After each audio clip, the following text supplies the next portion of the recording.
It's podcadzo. I hear you. Altoid? Sounds silky smooth. Sure. Thank you. All right, guys. We have to get right into this. All right. You never like small talk anymore. Yeah, I'm over it. I'm at that point in my life. No, I want to do some small talk, but I mean, we got to get right into the small talk and then right into the meat of this conversation. So, obviously, well, first off, this is a very special episode, let me say. I think it's 78. Was 78 a good year for the dead, do you think? 100%. Okay. Let's table that. Was We'll come there a back to bad that. year for the dead? Yes. Not that Julian and I are either deadheads. Mm-hmm. We can talk about that later. I have a complicated relationship with the dead. I think Julian's just a hater. Even with that being said, it is surprising that it took us this many episodes to get into the dead, because it's something I'm interested in talking about. If you're doing a music podcast, it feels like an obvious topic to come and talk about the dead. But thank God we didn't try to tackle it before having you on the pod.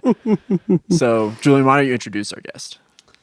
Well, apparently our guest can't introduce himself, so Well, that's weird. That's courtesy We're for not- you to introduce oh, him. okay. And then he'll do his own. In courteous honorable. podcast tradition, I'll give the best introduction I can think of. So this guy, we met at work, what, like 5 years ago? 4 years ago? Something in that Something ballpark. like that, yeah. We worked at the place that shall not be named, doing things that shall not be named. NATO. Yeah, we worked for NATO. Genocide. We built bombs, which is weird because NATO doesn't do that. So we That's were what they'll have first you timers on that think. department, but We were involved in every government conspiracy. true.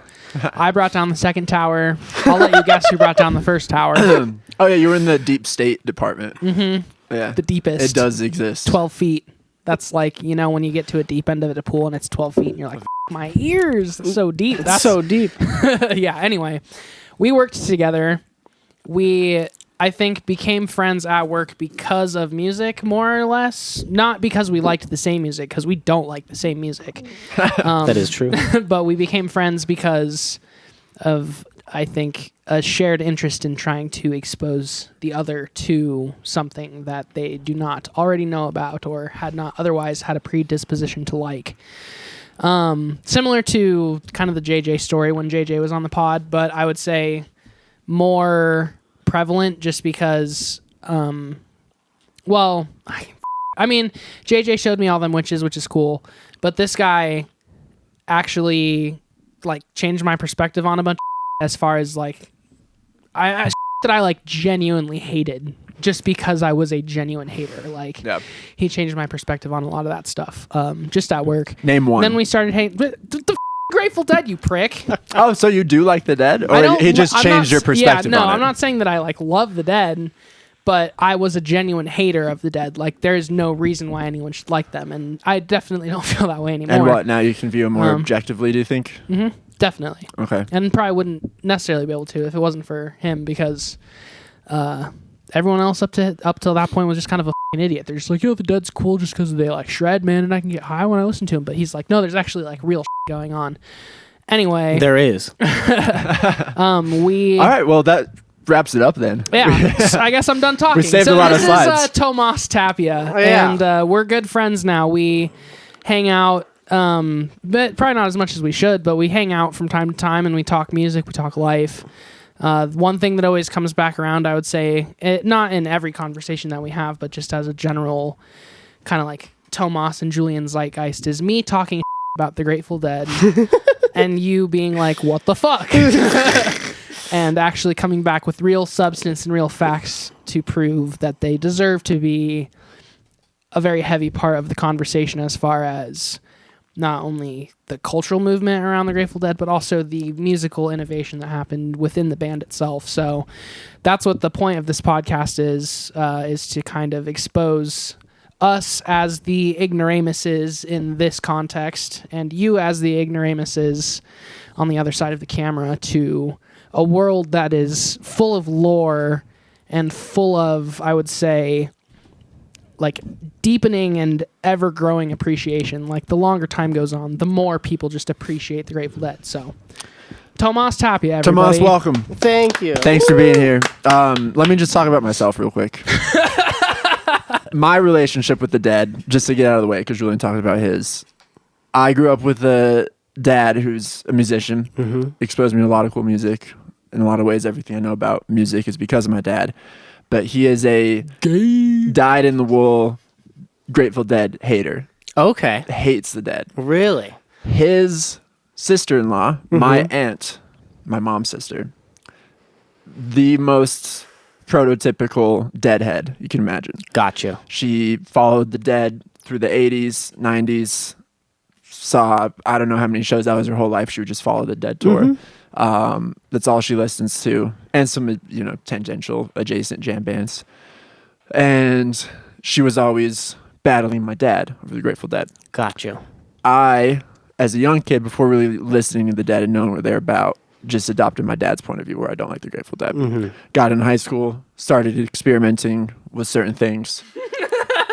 Listened to the Dead What things were in you earnest. experimenting with? Just different types of music, I suppose. And started listening to the Dead in earnest and got super into the Dead for a little bit. Mostly their studio stuff. It always felt too ambitious to go and like tackle the live albums and really get behind that. But I fell in love with a lot of studio albums. I still think American Beauty is one of the best albums of all time. One of the top 30 best albums of all time. Totally. Then I started doing work as a sound engineer. Started doing a lot of sounds for Grateful Dead cover bands. And that immediately flipped my view of the Dead back to being a pretty ardent Dead hater. Okay. What kind of bands, if I may ask? Dark Star Orchestra, Dead Floyd, Pink Talking Dead. Pink Talking Fish. Pink Talking Fish. There's no Dead in there, but they would play with the Dead cover bands a lot. Yeah, they opened for Dead Floyd when I saw them at the Mish. I probably did sound for that show. It was at the Mish. Oh, right cool. At that one. It wasn't so much like I still objectively liked the music, and this is not anything against you, but I found the crowds to be pretty rough, pretty disrespectful to the venue, pretty disrespectful to me. I found the bands themselves often, particularly Dark Star Orchestra, I don't mind saying that in public, Dark Star Orchestra and their crew, they were very mean and unpleasant to work with. And I just had enough. They get the podcadzo. Dude. I had enough bad experiences with Dead cover bands to it was hard to disconnect the music from those experiences. So I had a weird thing with the Dead. Enough time has passed where I've not done a sound for a Dead cover band, and I've had some good shows with Dead cover bands after that, where my relationship with the Dead is healing, and I enjoy listening to Grateful Dead. I want to call myself a Deadhead. I'm not that knowledgeable, but that's where I stand. Hell yeah. Which is kind of a funny thing, because part of the reason why I hated Father of the Bride so much was because of the insufferable fucking pricks that insisted it was fucking good, like you. And the people that shat all over everything concerning things that weren't Vampire Weekend when Father of the Bride came out. So what does that have to do with what I just said? You just you ruined it. So I'm like Grateful Dead cover bands to you? Yes. Why? I was being positive. That's the worst analogy ever. All right, I'm gonna steer this to a little bit more positive of a direction, if I may. Yeah, we need to stay kind vibe for this. And so what we're going to be talking about today is purely, for the majority of it, is purely the actual Grateful Dead. Okay. And so this took place from 1965 to 1995. So it's a thing of the past. So everything nowadays is, it's not what it was in the past. I'll leave it at that. It definitely brings people joy. It has brought me a lot of joy. But yeah, so we're going to talk about the past for a little bit. Cool. And you have, I don't think we mentioned this, you've done the most pre-work anyone ever has, including us, for a podcadzo episode. We really appreciate it. You have 61 slides prepared. I do. So folks, buckle in. Audio listeners, I think you'll still get a lot out of this episode, but if you want to watch over video, we'll have the slides in screen. So there you go. Yeah, awesome. And I didn't mention this. I do have some video and audio clips to play. So we'll cross that bridge when we get there. Yeah, we'll just point your mic towards the laptop and pick up audio that way. Awesome. So we're going to start with some stats, and I'm just going to read right off the slide. The Grateful Dead toured extensively throughout their career, ranging, like I said, from 1965, a brief hiatus with only a handful of shows in 1975, and they totaled around 2,318 live shows throughout their career, varying greatly, but averaging around 77 live shows a year, every year, for 30 years. I have some trivia for Julian. I bet you don't even know what the Dead were called before the Dead. Why would I? You don't have to spoil it because I'll get next right into it. yeah, I'll get sorry. right into it. Yeah, pump the brakes, I fella. just remember we learned this in our rock and roll history class. Did we? Yeah. Oh, that's embarrassing. But first, before we get into that, I feel like it's a good idea just to give everybody an idea of every member who's been in the Grateful Dead, just to kind of give perspective on what kind of instruments they played and what kind of people they were. If you're wondering what WDT stands for, it's the whole damn time. And only a few people got that. So we're going to start with big man Jerry Garcia. The instruments he is known for playing is the guitar, the banjo, the pedal steel, and he sings. And the instruments that he played in the Grateful Dead were the guitar, and he sang, with a little bit of pedal steel here and there, but it's not very much. Do you have any credence to the conspiracy that Jerry Garcia conspired with the CIA? No. It's an interesting thought, but I think Jerry was too authoritarian to have done anything with the CIA. Because even if you look at any stories, even he didn't admit to being the leader of the Grateful Dead. Right. But he was. He He de was. facto. Yeah. But and also he was not a person to like take a lot of responsibility for stuff. I think he was kind of self-involved in some aspects of his life, but maybe. The only compelling part of that argument is that he has CIA in his name. Jerry Garcia. It's pretty. You got me there. You got me there. Oh man. All right. And then Sorry to sidetrack. Oh, I you're won't do that chilling. anymore. You're chilling. We got Bob Weir. He's known for playing the banjo, guitar, and singing. And in the Grateful Dead, he only played guitar and he sang. We got Phil Lesh. He's known for playing the bass guitar and the trumpet, and he only ever played the bass in the Dead. Then we got Ron Pigpen McKernan. You'll hear me refer to him as Pigpen for the rest of this. The instruments he was known for playing was the organ, the harmonica, he sang, and various simple percussion instruments, and he also played a little guitar. And in the Dead, he played the organ, harmonica, he sang, and he did various simple percussion instruments. Like you can see, he's holding a tambourine. Then we got the first of two drummers. We got Bill Kreutzmann, and yeah, big old drummer all around. And then we got the other drummer. His name's Mickey Hart. The instruments he's known for playing are like a much more percussion side of it. And he brought in more of like an Eastern influence when Bill actually played like marching drums in high school. And Mickey was much more interested in like polyrhythms and an Eastern side of like drumming and stuff like that. And he's also known for playing the beam. What the fuck is the beam, you may ask? Well, it's this multi-stringed instrument that transmits sound through MIDI and makes some pretty weird sounds that they do sometimes.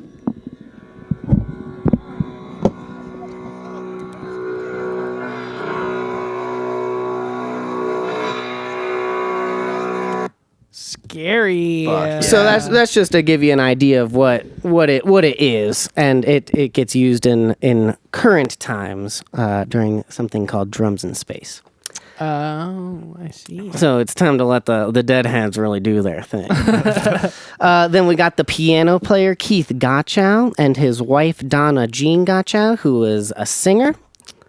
Then we got the organ, synthesizer, piano, keyboard singing man, Brent Midland, whom we love in the scene. And then we got kind of an unknown character. His name's Tom Constantin, and he was known for playing the piano and keyboards on the first few albums of the Grateful Dead and doesn't get a lot of credit. but definitely deserves a mention. And then the last two are all piano, and this guy actually played the accordion. His name's Bruce Hornsby. He was piano playing, accordion singing man. Quick side note, another thing that tinged my relationship with the Dead was I did sound for Bruce Hornsby. Oh, yeah. And Bruce Hornsby, wonderful person, wonderful musician. I had a very awkward encounter with him. That was really it was just one of those awkward encounters that afterwards I was like, this was my one chance to meet Bruce Hornsby, and I it up. Just one of those things where like it started, I went for a handshake and he went for a fist bump, and then we did like an awkward touching our hands, and then right after just made like awkward eye contact for a bit. Classic. And that tinged your whole experience with the Grateful Dead? Well, it's just one of those things where, like, it compounded. It compounded the thing, like where it's a one Dead more song thing would in the come bucket. on. I'd hear, I'd be like, Bruce Hornsby thinks Remember I'm a that? dumbass. It's all right. It's okay. It's okay. That's pretty funny. I think like Bruce that. Hornsby knows you're a dumbass. But that was at the Mish, and fantastic set. Hell yeah. Yeah. Hell yeah. Was it all Grateful Dead music or? No, I don't know. He probably did one or two Dead songs, but mostly original Awesome. tunes. Awesome. Yeah. And It's then just the way it is. it's just the way it is. We got the last piano player. His name's Vince Welnick, and he was a piano playing singing man. And then we have the lyricists, which I do believe very much deserve to be mentioned in this list because Robert Hunter, he wrote almost every word that Jerry sang. And they would work together, and Jerry would write the music, and Robert Hunter would write the words. What? And the same goes for John Barlow and Bob Weir. He would write the words for Bob's music.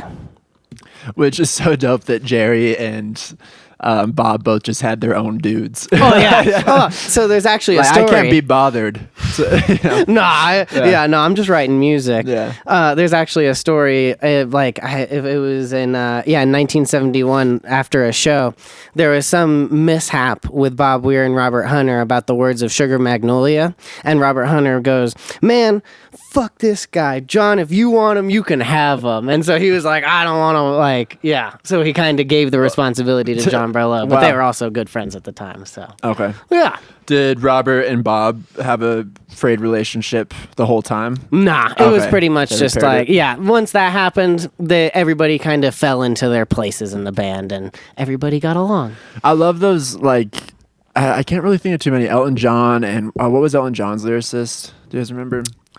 It doesn't matter, but like I like those relationships where one guy does the music, one guy does the lyrics, and it just remains that way the whole time. Totally, yeah. And I feel like it lets people be good at the things they're good at. Yeah. Yeah. And it's that, like, I was just listening to Ripple earlier. It's like, it'd be fascinating, like, getting the lyrics to Ripple and being like, how to put this to music. Totally. You know, it's like, that's a really heady song. Yeah. Yeah. Yeah. Love that song. Everybody loves that song. It's classic. Classic. All right, so in the beginning, the earliest whisperings of the Grateful Dead began with a group that consisted of Jerry, Bob, Pigpen, and Robert Hunter, and it was a band called, Julian, pay attention now, Mother Macrea's Uptown Jug Champions. I forgot about this name. That wasn't even the name I was mentioning. Oh, it'll probably be the next slide that's coming up. Yeah. And they obviously played jug music, and this happened around 1963, and after that, Jerry tells interviews that he felt that the music that he was making became stale, and after a while, he just wanted to change what he was doing and no longer do like the bluegrass jug music. You're playing a fucking jug. There's only so many things you can do. Totally, especially in They pushed the art 1963. form to the max. They did it. So This is when they were doing their whole beatnik thing too. Exactly. Like, look at Jerry, so different. He's got Yeah. a goatee. shaved, clean cut. Yeah. Fucking Johnny Cash wannabe. Literally, though. And now we have the Warlocks. Is that who you were That's thinking the name. of? That was my trivia. Yeah. The Warlocks. You feel like you're better than me or something? Yeah, for sure. Yeah, In that regard. He is. In most regards. So they wanted a change. So in came the Warlocks, and it was Jerry, Bob, and Pigpen, and they were all using electric instruments, so they needed a drummer. And that's where Bill Kreutzmann came into the picture because Bill and Jerry were friends before this point. And while the Warlocks were performing a show at Magoo's Pizza Parlor in San Francisco, Phil Lesh went to see them, and Jerry and Phil became acquainted, and Jerry actually asked Phil to be in the band and play bass, which he didn't at the time. But Jerry believed in Phil, and he was rocking it in no time.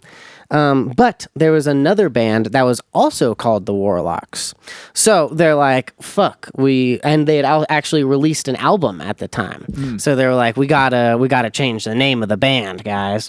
So the way the story goes is that Jerry and Phil are at Phil's house, and Jerry's just walking around. He's like, man, I don't know what to come up with the name. I don't know what the name. And he picks up a Funkin' Wagnalls dictionary. I've never even heard of that brand of dictionary. But the story goes is that Jerry opened it up, and the first thing that he saw on that page was the words Grateful Dead, and he thought it was just such a striking combination of words that he was like, oh, like, that's it, man. And he started like jumping up and down and was like, that's the name of the band. And forth comes the Grateful Dead. Was I don't think I'm making this up. I think the Velvet Underground were the Warlocks before. Okay. It was, yeah. And that's the band that they had to... That they were the Warlocks. Okay. Yep, but then they changed their name anyways. To the Velvet Underground. Both way better names than the Warlocks. Totally. Yeah. So now we get the Grateful Dead.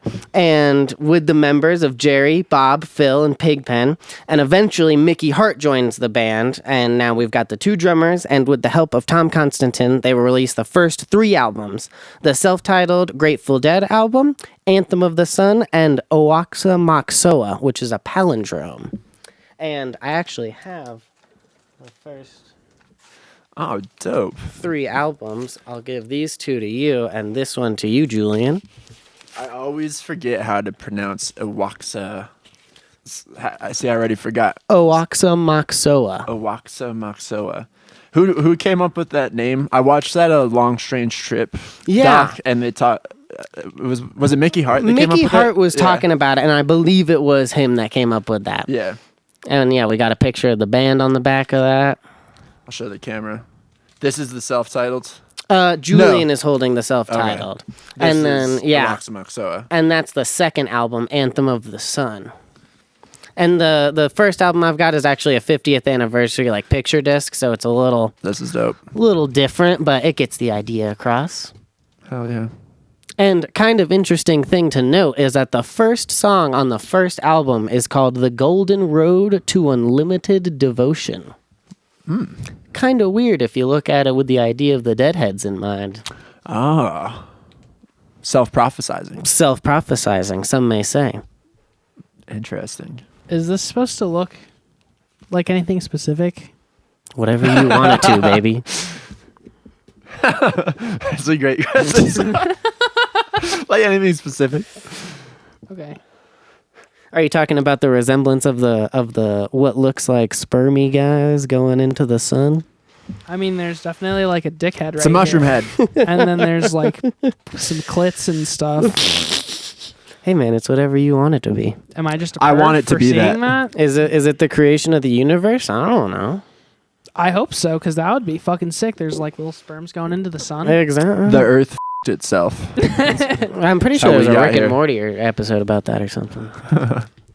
But yeah, and so they released the first 3 albums. The second album, Anthem of the Sun, is actually what got me into the Grateful Dead with a song called That's It for the Other One.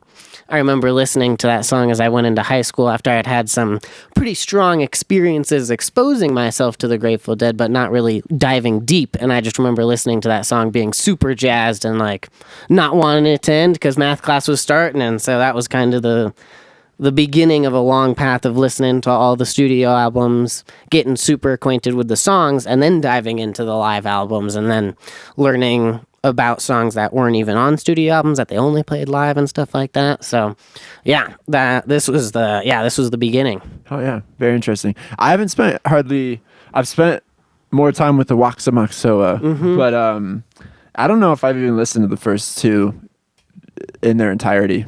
The first one is very robust. It is very like, it doesn't even really sound like like what you would think of as the Grateful Dead, in my opinion. Right. But it's fun to go back to and look at. There's a couple great songs on that. What that year was Pigpen. the first one? 1965. 65. Okay. Yep. And then the second one, I believe, was 67, and the third one was 1969, I believe. Okay. So they released 3 albums in the 60s? Yes, sir. That's more than I thought. Right? Yeah. Yeah. And then, so, as anything comes, we got a great picture of the band there with Jerry wearing some rainbow pants. It always makes me think of the amphitheater in Boulder, too. Oh, yeah. So, we'll take a second to talk about the 60s, because the conversation of the Grateful Dead cannot begin without a conversation about the acid tests and Merry Pranksters. The acid tests were essentially a party where everyone who wanted entry had to pay $1 and were given an entry as well as a dose of LSD enhanced Kool-Aid. All the members of the Grateful Dead would attend these acid tests and would play music, and sometimes they wouldn't. But most of the times they would. And due to the popularity of the parties, they would increase in size until their ultimate demise when LSD was outlawed in the late 60s. This was Ken Kesey, right? Yes, sir. And the Merry Pranksters. Yeah. Yep. And Ken Kesey was like a writer before, wasn't he? Mm-hmm. He wrote Okay. One Flew Over the Cuckoo's Nest. That's right. I knew that. Yeah. And he, if I'm not mistaken, him and, they were like, he was closely related to the MK Ultra experiments with the Yeah. government. Dude, have you read the book Chaos? No, what's that? Oh, you gotta read Chaos. I have a copy I can loan you. Awesome. It's I'm forgetting the guy's name. This is just a quick excerpt. We'll get back into the Grateful Dead. He was a like Vanity Fair writer in L.A. It was the 30th anniversary of the Manson murders in the 90s, and they were like, hey, just write a like 1-paragraph puff piece on like the 30th anniversary of the Manson murders. He started investigating it. 20 years later, he comes out of a haze. He had spent the last 20 years focusing on nothing but the Manson murders, MK Ultra. He like dedicated his whole life to it. He lost his job. He like abandoned his friends and family. And he came out with this crazy book that's called Chaos. Whoa. That was released in like 2020, somewhere around there. Wow. And it's it's a good read. That sounds awesome. All about MK Ultra. Fun. Yeah. Cool. Yeah, and that all came out of this era in the 60s. Yeah. There's a lot of Dead crossover there. Oh, which awesome. is real interesting. Yeah, Not- I'd love to give it a read. He doesn't get into the Dead too much, but like if you can connect the dots and like, oh yeah, hey Ashbury, I'm sure Garcia was right there. Yeah, totally. They were living 710 hate. So yeah. And then I have a little video of them playing in the 60s if we'd like to just take a little look and listen, if we'd like to gain a little perspective. Let's do it. Cool. I hate perspective. Yeah. I'd like to stay pretty narrow in on my I like to stay as idea. television as possible.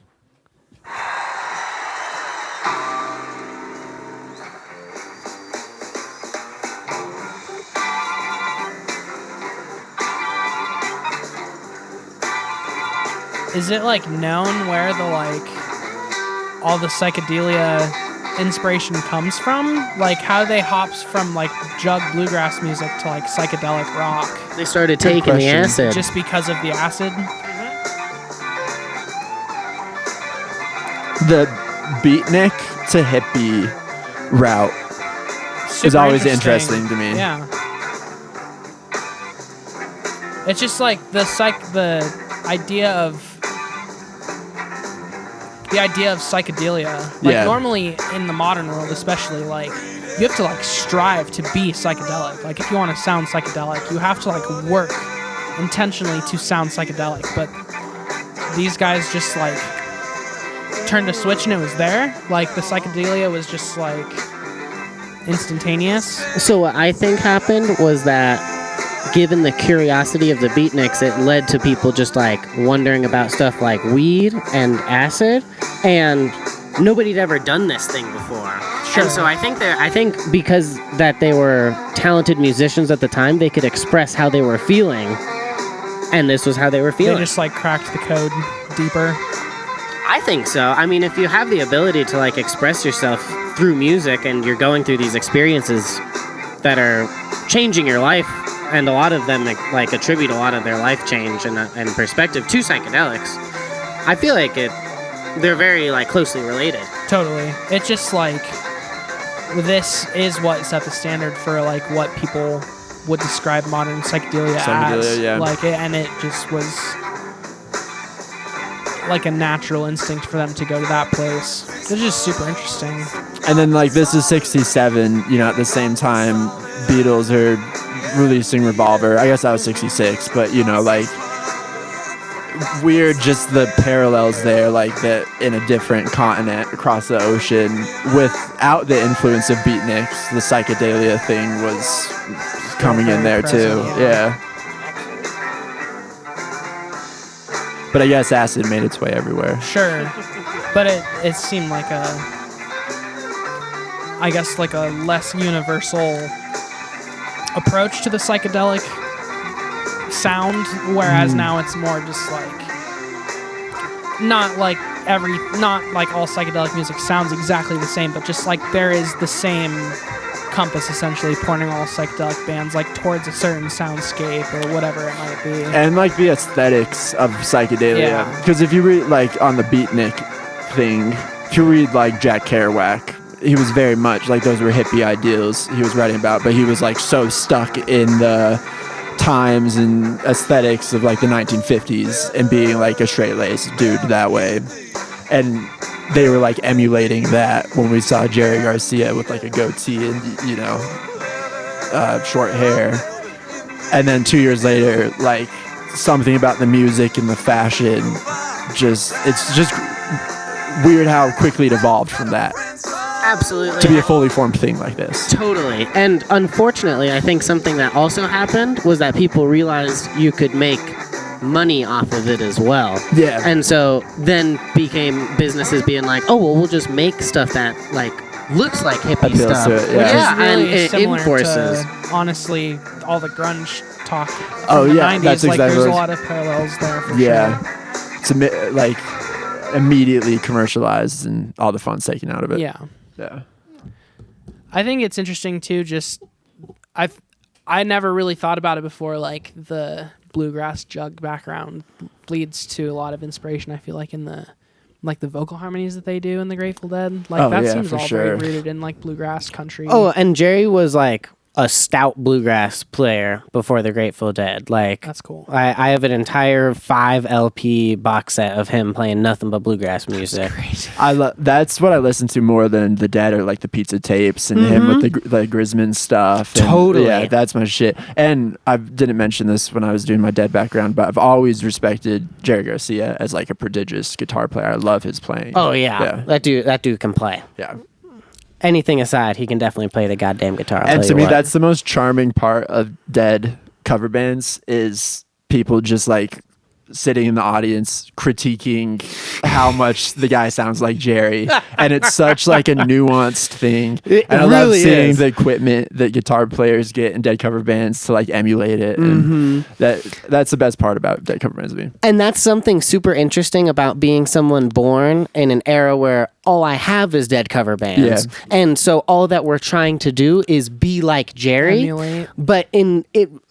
But there was a time where we just got to go see Jerry. You know what I'm saying? So, sure. like, yeah. The first time I ever saw a member of the Grateful Dead, like, I cried for almost the entire performance because I realized that I had essentially missed the bus. Yeah. And, like... And even if you could, like, even while Jerry was alive, it was so...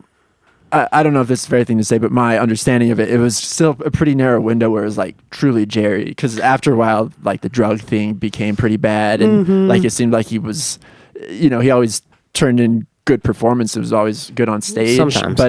Sometimes. But it seemed like after a while he was just kind of like phoning it in or like becoming a parody of himself. Well, eventually it became a beast that couldn't be stopped, you know? If you've been touring for 30 years and people's literal livelihoods are surrounded with, I make tie-dyes, I go on tour and I sell my tie-dyes and I live on the road and... you know, there's 30,000 people that also think that way. It's kind of hard to be like, I don't really feel like it this year. You're creating job for losses sure. if you do that. Exactly. Yeah. The whole economy is collapsing. In a way, honestly, yeah. Yeah, and Jerry very much felt the pressure of that, right? We're jumping ahead. I don't want to take We over. are jumping Yeah. ahead, but he 100% felt that pressure. So we end the 60s, and like we were just talking about, it kind of becomes people know about this and stuff like that. And so like they were actually signed to Warner Brothers. That's how they released the first 3 albums. And so, it's becoming this thing and widely known. And there's a funny story how there'd be like tour buses that would come through San Francisco, and they'd be like, "This is now the house of the Grateful Dead, and they're a current rock band," and but they're literally inside, like sleeping, like hanging out, because the band all lived together on Haight-Ashbury, and so it got a little hot for them, so they decided to leave, and so. Yeah, because they were right up there, like, with people of the scene. And I'd like to mention people like Moby Grape, Frank Zappa, Jefferson Airplane, Big Brother and the Holding Company, and Country Joe and the Fish. And there were definitely never others. Heard of Moby Grape. There's plenty of posters with the Grateful Dead and Moby Grape, like, co-headlining and stuff. So, yeah, they're like they're very 60s sounding, like, weird, like, psychedelia, you may say. Cool. But the Grateful Dead stood out among them, and the fame made the members, who were all living in the same house, to move out to the country, and specifically to a ranch in Marin County, California. And that is where 2 of the most beloved albums come from. And we get Working Man's Dead and American Beauty. Great albums. These are probably... He's even got them in order in the fucking crate. This is wonderful. I do. I would say these are, like, I mentioned American Beauty. That's definitely my favorite Dead studio album. Working Man Dead's second. Yeah, and we should take a second to mention that American Beauty is the one that's got Ripple, Sugar Magnolia. Working Man's Dead has Friend of the Devil on it. I believe Working Man's Dead has Casey Jones as well. It does. Yeah. That's one. Yep. And so all those were really prolific songs in the community. Did you say Uncle John's Band too? I did not, but that's Uncle also a banger. One of my favorites. Certified club banger. Yeah. And I feel like, admittedly, not spending much time with the first 2 albums and limited time with the 3rd album, I feel like Working Man's Dead, and especially American Beauty, is where, like, the sounds that I think of is developed, like with the harmonies, totally, and the noodling, and the vocal harmonies are just not like, some of them are objectively like bad harmonies, like, people are singing out of tune, but it always just works so well.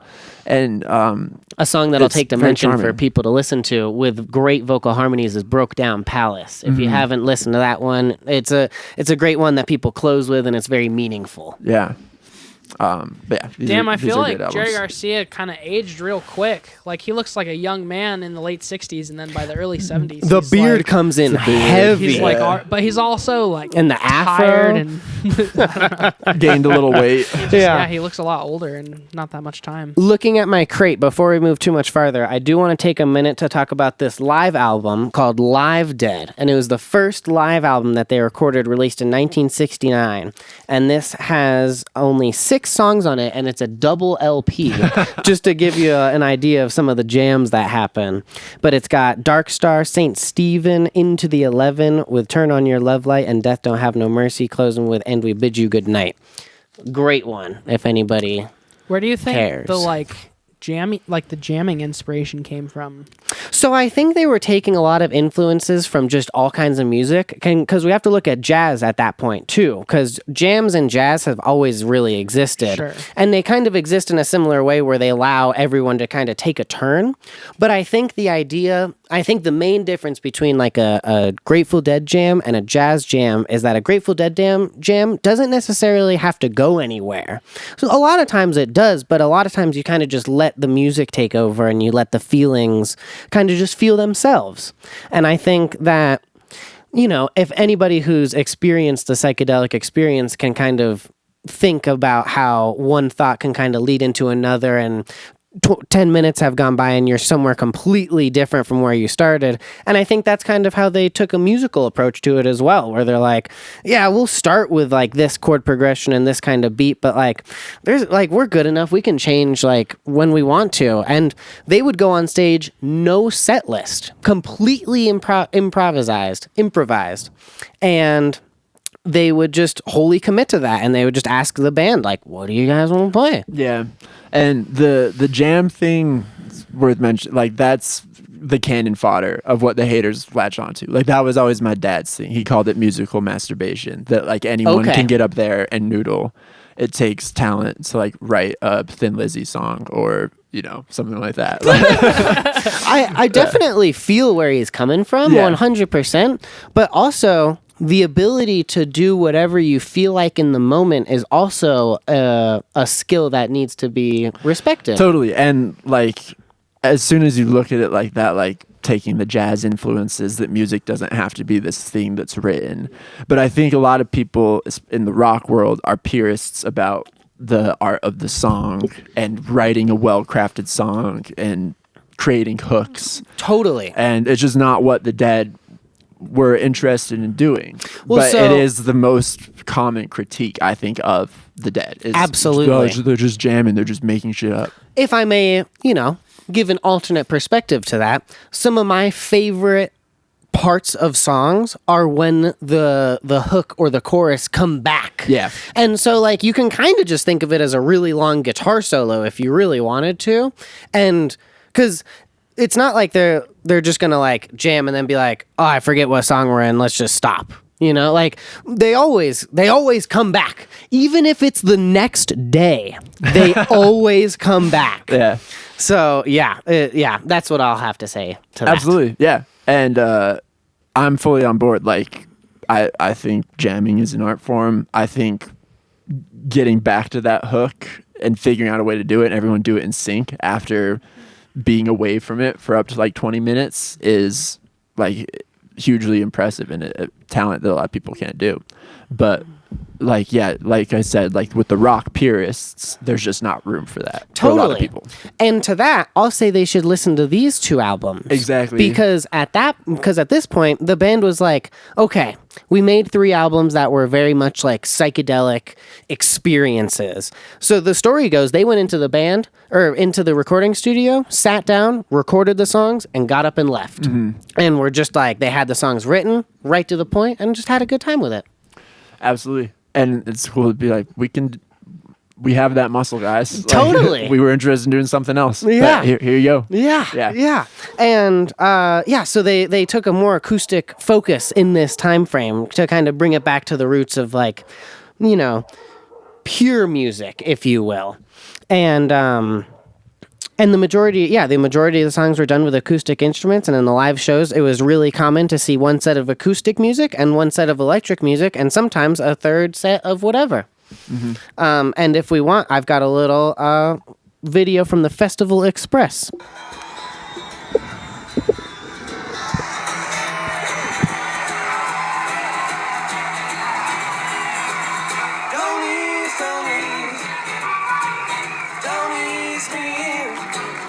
That sounds great. That's Pigpen playing harmonica, right? Yes, sir.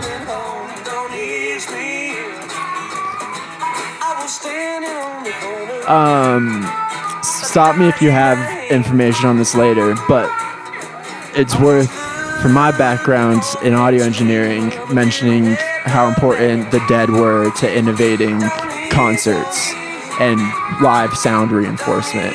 Like, we would not have the sound systems we have today without the Grateful Dead.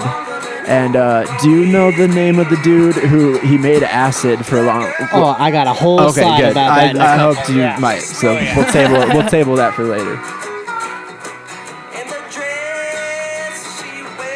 But yeah.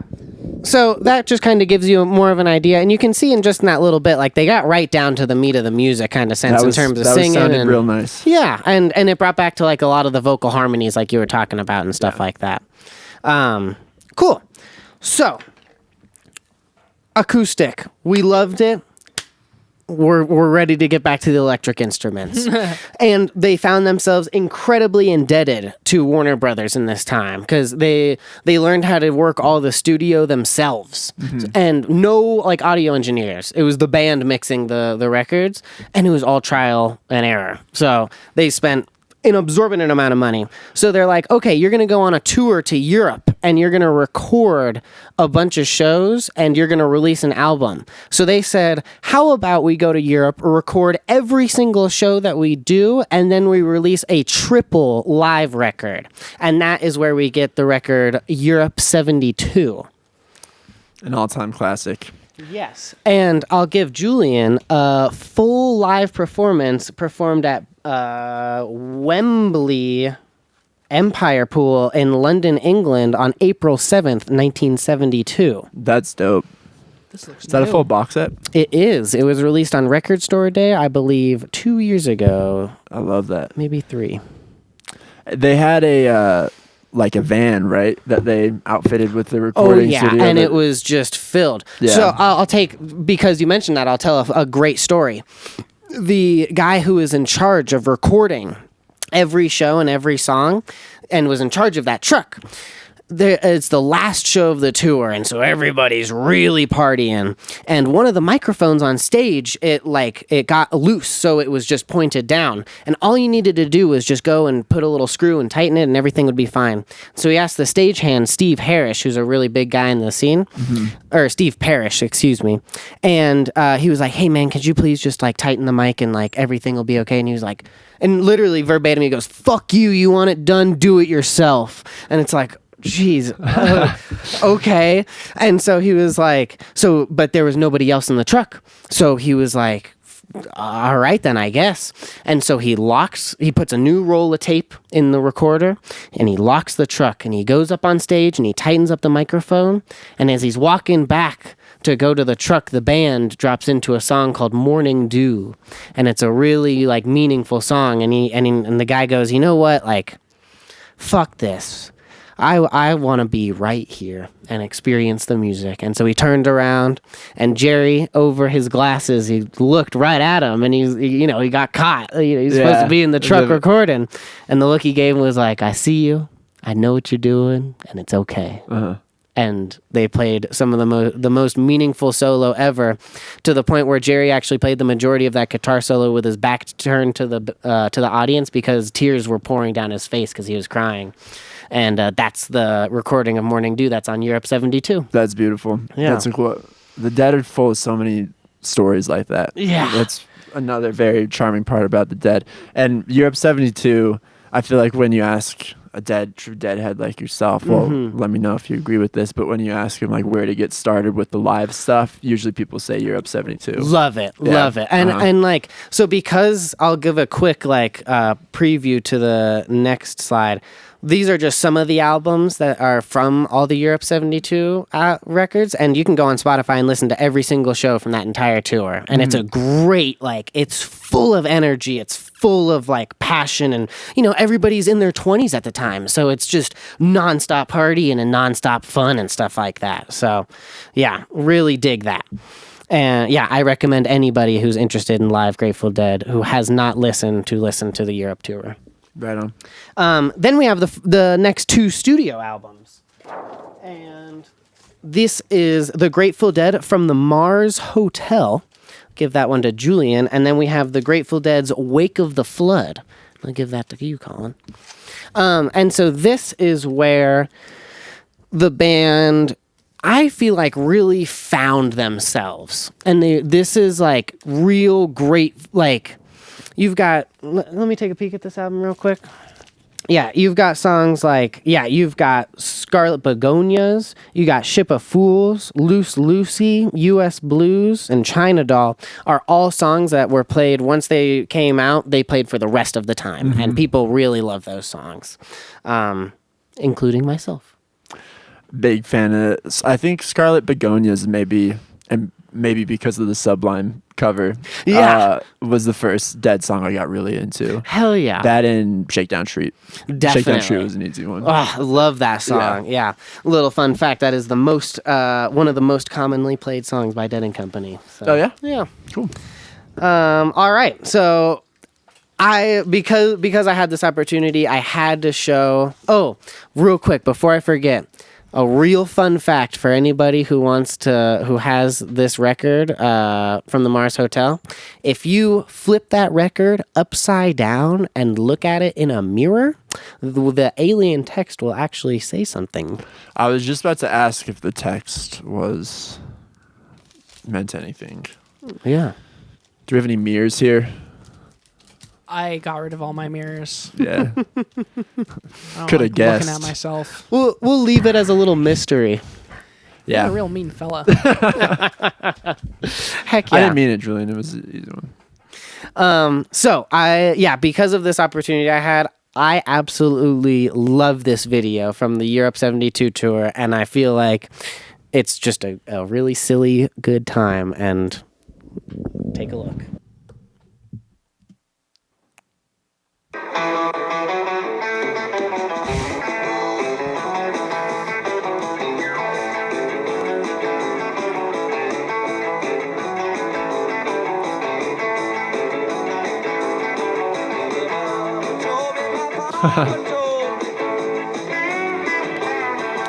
For the listener, Jerry Garcia is wearing a clown mask. What do you even call that mask? They're all wearing that clown masks. I don't know what that last one was.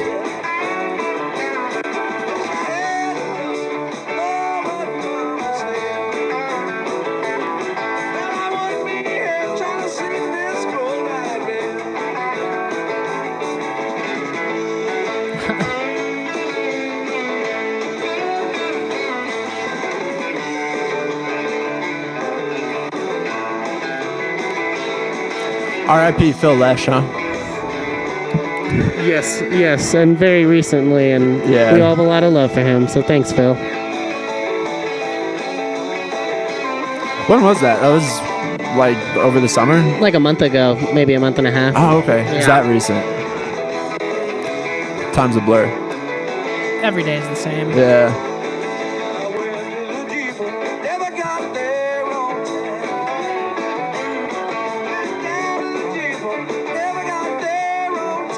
It's pretty solid, like Frank Zappa costume, honestly.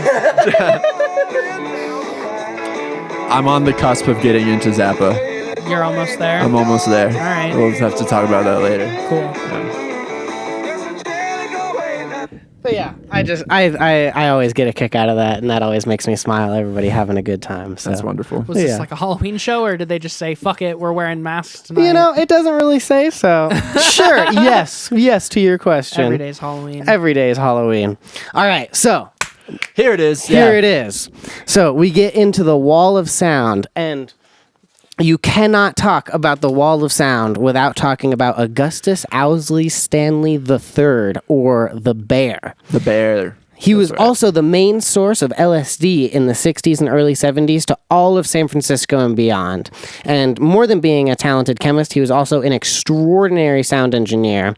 And the idea of moving a bass wave from string to ear a mile away with no latency came into his head. He was like, that's got to be possible, right? And it started out as a pipe dream, but slowly but surely, the greatest PA system ever created, especially for 1974, the wall of sound came into existence. And the album I showed you, that is Bear's Choice, and so it's all of his favorite songs that he chose. And it's actually, if you look on the back, it's the first appearance of the Dancing Bears. Oh, that's where it came from? Yeah, that's where it comes from. Okay. Wait, I always thought it really? was just a coincidence that they called him the Bear and the dancing bear thing. Yeah. Very cool. That's some trivia I did not know. When did the Deadhead come into the mix? The Steal Your Face. The Steal Your Face. Yeah. Okay, so Not the Deadhead, that's Steal Your right Face. around this time, and I believe I forget the exact year, but so Mickey Hart's father was like a big, he had some kind of attachment to the music industry, and so he had a lot of money to give to the band, and he like lent them a lot of equipment and stuff like that. And he ended up coming around and taking all of it back and kind of stealing from the band, so much to the point where Mickey actually left the band. And I can tell you the year. And so they came up with that, where you steal from us, we'll steal your face. He absconded with the bread, if you will. Yes.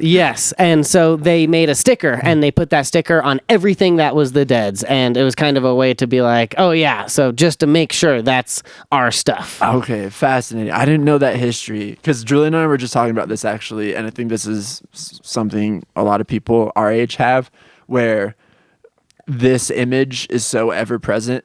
Like, and especially in Colorado, it's ever present. And Totally. if you have an aunt who's a deadhead, it's Totally. ever present.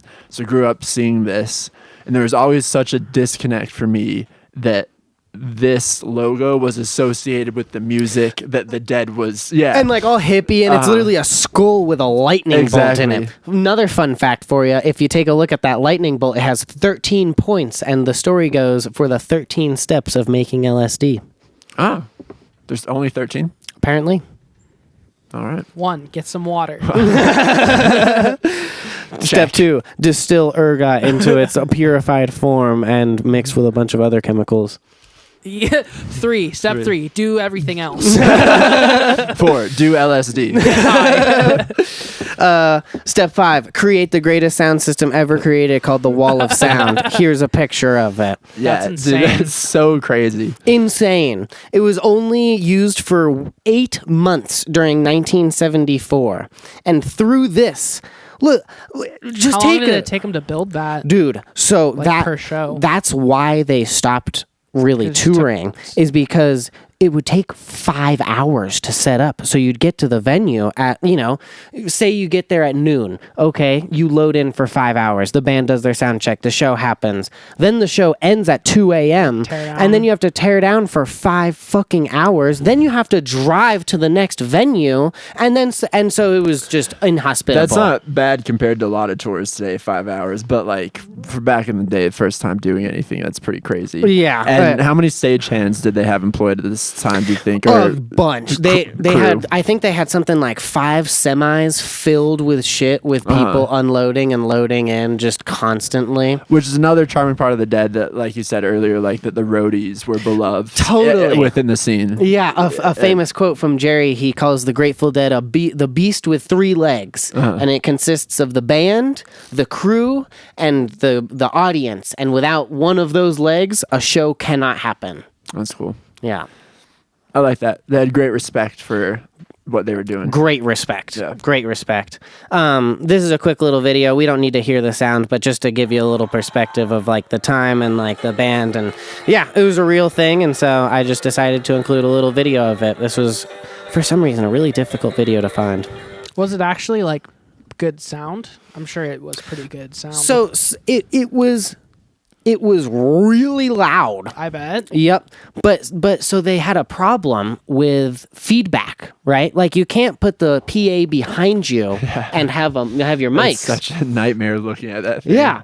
And so some I would love to know, like, from a sound engineer's perspective, because I only know like some of the lingo, but from what I understand is they had 2 microphones with their mics, and they were out of phase. Yeah. And they would only sing into one, and because they would do that, it would kind of cancel it out and that's allow that exactly to happen. right. I listened to a podcast about Augustus Ousley Stanley a little bit ago, and like the Wall of Sound, and it was exactly that. And basically, when you have 2 waveforms out of phase with each other, it cancels out, so there's no Awesome. feedback. Yeah. Gotcha. Which, just to think of doing that is like conceptually that makes sense, but the fact that he's like, no, we can make that work and just do that every night, will be fine. Like, to have the ambition to go for that is so wild. That's a guy who Wild. did a lot of acid and is out of touch with reality. Yeah. Heck yeah. So eventually, traveling and touring with the Wall of Sound, it just straight up was not sustainable. So the band and everybody, they decided they'd been touring for 10 years straight at this point. And the drugs and the alcohol and the general rock and roll lifestyle had begun to catch up with the band. So they decided to take a break, unsure if they would return. But what ended up happening was, with the time the band members had to express themselves individually for a while, actually brought new tricks and ideas to the band when they came back together, and they ended up writing the album Blues for Allah. And to debut this album, they held a series of shows at the Great American Music Hall in San Francisco. And because of the break and the time dedicated to making the album, the band only performed a handful of shows this year. Oh, shit. Real quick. This is a recording of the longest song the Grateful Dead ever recorded, and it was through the Wall of Sound on May 21st, 1974, and it's playing in the band, and it is 47 minutes long. Can I borrow this and make my dad listen to it later? Even as someone who loves the Grateful Dead more than anything in the world, sometimes that one's tough to get through. Imagine being in the audience, just like. Well, so hear me out. Playing the song. Being in the audience, I can do that, but it's when you sit down and dedicate 45 minutes to listen to a record, and it's one song, and goddamn, they jam. Side A, playing in the band. Side B, playing in the band. Parentheses continued. Yeah. This is sick. Yeah, so I gotta mention that. Longest song ever recorded. Some people say it's Dark Star, but from what I can tell, it's playing in the band. It's funny it was in Seattle too. Just imagining like Seattle in the 70s, showing up, seeing that sound system, seeing a band playing a song for 40 minutes. Strange times. Strange. And somehow you're keeping Seattle weird. Yeah. So now we have the next studio album called Blues for Allah. And that, fun fact, was my first record I was ever given. Oh, cool. Why is it not like symmetrical? Why'd you have like a cluster of speakers on one side that's not on the other side? So the are you talking about the ones that are raised up on the right side? Like everywhere. Like there's like this stack here. That's the bass stack. The tallest stack is only bass speakers. It wasn't like... So it's not like a PA. It wasn't then. stereo. No. Yeah, in the sense that we think about it. Blues for Allah was, I feel, the album I saw around the most. Okay. Like, I was real familiar with its artwork. Maybe my aunt just had it in her house, like on display. I just always associated this art with the Dead. This one is also another banger, and they have song. This is where Help on the Way into Slipknot into Franklin's Tower comes from. Mm-hmm. Everybody loves playing that, and there's the music never stopped. And honestly, the rest of the songs on here are pretty rare ones to hear, but it's a real experience of an album. Like the second album is only really 3 actual songs, and they're very like ethereal and Eastern feeling and stuff like that. The song Crazy Fingers was dedicated to Pigpen because he had passed in 1973 at the age of 27, if you didn't know. I was forget Pigpen's part of the 27 club. Yeah, nobody ever includes him in that list. Yeah. Oh, well. And then, that album is a recording of the whole show that they did at the Great American Music Hall. It's called One from the Vault. Hell yeah.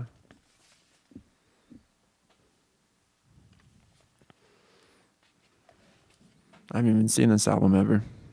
Phenomenal. They play the entire Blues for Allah album mixed with like some classic Grateful Dead songs because, you got to make it longer than 45 minutes. That's rad. Did people think this was like a farewell thing because they were taking a break? Or yeah, people didn't know what was happening. And so when they saw that, people rushed to go see them. And it was held as a very sacred event because, they didn't know if they were ever going to come back.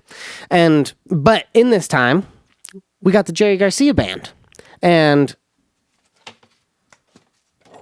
we've got, I brought here, this is Jerry's first solo album. It's recorded with all the members of the Grateful Dead, and it's all songs that the Dead would play. But it's released under Jerry's name because they're all Jerry songs. And then this one is one of my personal favorites called Garcia or Compliments. They're both called Garcia. And then this one is Cats Under the Stars, which has a lot of classic Jerry Garcia Band songs, including the namesake Cats Under the Stars. Yeah.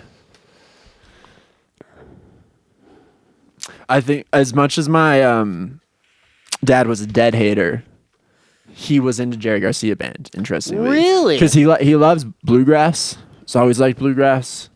And so he had this on CD. We would always listen to the pizza tapes. Love I that. grew up like that was always in the car. Rosalie McFall, Yeah. one of my favorite songs.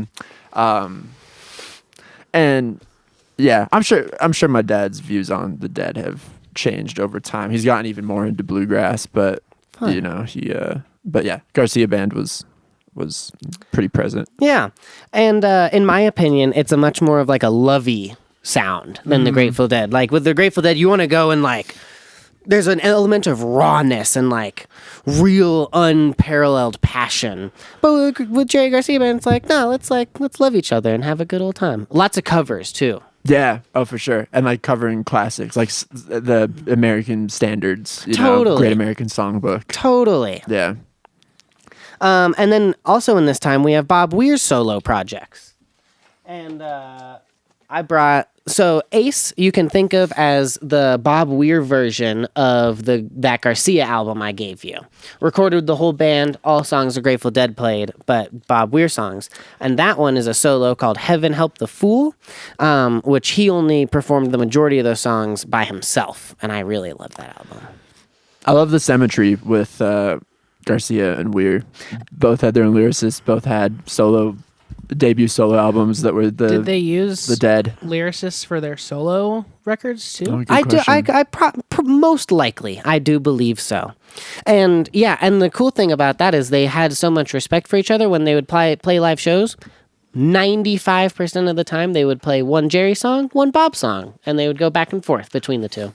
When did Robert Hunter die? That was pretty recent, wasn't it? Very recently, A couple years ago. Yeah, I can't recall. I remember at the my time. aunt being devastated. We had like a family dinner the same day he died. Aw, And yeah, that's very nice. that's when I started looking into Robert Hunter. Seriously. Yeah, real good Interesting guy. poet. Yeah. Oh yeah, for sure. All right, yeah. And so thankfully the band came back and they're like, fuck it, let's keep doing this thing. And 76 through 79 is regarded by many Deadheads that these years are really the cream of the crop when it comes to the quality of the live shows. And I think that it had to do with the fact that the band had all relatively been playing together for more than a decade and everybody was really comfortable with each other. They also released 2 awesome studio albums in this time. And that's going to be Terrapin Station and Shakedown Street. Terrapin Station's always positioned as like one of the essential albums. If I may take the moment to show the camera, I have my Terrapin Station tattoo on my right arm. The turtle. Yep. Blur that. Make sure you blur that in post.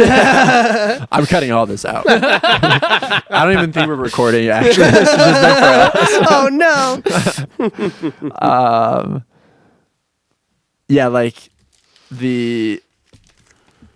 how Europe 72 was like, if you're going to start anywhere with live, let it be Europe 72. Mm-hmm. I feel like the advice, maybe it was from my aunt, maybe from other Deadheads, was like, if you're going to start with the studio albums, Terrapin Station's a good place, or American Beauty. Totally.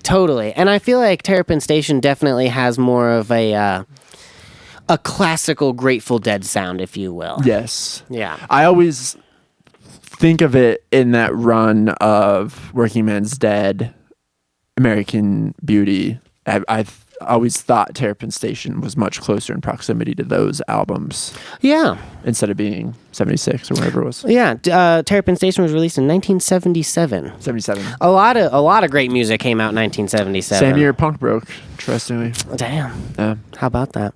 Funny story about Shakedown Street. Saturday Night Fever, the movie came out, and a few members of the band went to go see that movie because disco's a thing now, right? And so they all went and saw the movie, and then they came back and wrote Shakedown Street. That's such a banger. Banger. And it's that song's written about getting busted on Haight-Ashbury, right? Is that what it was? I believe you're thinking of Truckin'. Oh, it's Truckin'? And okay. that's on American Beauty. Yeah. And that song is about when they went to Bourbon Street in Louisiana. Okay. And they were set up, and someone actually told them that they were going to get busted, and nobody would believed him. They were like, "Oh, it's just some dude on acid." And they go back to their hotel room, and it's filled with cops. That's right. That's what I was thinking That's of. crazy. And so Garcia stays at the show, hanging out with everybody, and everybody gets arrested. And he eventually, he packs up, gets his guitar, and goes back to the hotel. And he goes into the room, and there's only cops in there. And he's like, uh-oh. And then he goes to jail.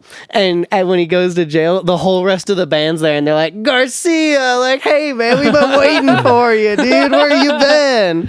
So, yeah, that's what they wrote Truckin' about. I don't want to keep bringing up the CIA thing. It's just something I'm interested in because I listened also to a podcast recently about the CIA potentially infiltrating the dead. And I think that was a point of contention about Garcia being a cooperator, is that he wasn't involved in the bust that night. Interesting. And that perhaps they were released and got off kind of scotch-free from all of that because someone was cooperating with the CIA, or it was within the CIA's interest for the dead to continue touring. I've never that heard was that the before. grip they had on the counterculture. Wow, weird. Yeah, and I think it's well established. I forget the dude's name. I'm sorry, I'm bringing this up with so little details, but I think it's how most conspiracies are brought up. That's how I bring up most shit on this podcast. But I think it's somewhat well established that there was definitely someone in their road crew at one point in time who was in the CIA. Really? Whether or not he got anything done there or did anything super nefarious is up for debate. But I think the fact that a CIA person was there. I was not aware of this. Yeah. Interesting. I'll have to do the some podcast is, to give it a shout out, this podcast is called Disgraceland. Gotcha. It's about true crime music stories. Not Paul Simon. Not Paul Simon. Disgraceland. Got you. Good podcast, recommended to the listeners. But yeah, they did a. They should have called it Graceland. Not. Nah. The suit is brown. Not. My wife. My way. Nice little picture of the band. Oh, and we can't talk about the late 70s without talking about when we went to Egypt. Yes. And so this was a very special experience that the Grateful Dead got to be a part of, and that they decided a cool place to have a concert was at the base of the Great Pyramid of Giza. And at this time, they were only the second group to have done this in modern times, with the first being Louis Armstrong in 1961. And there's an awesome picture because they performed on the night of a lunar eclipse, I believe. Oh, wow. I didn't It was either a realize lunar or a solar eclipse. I'm not.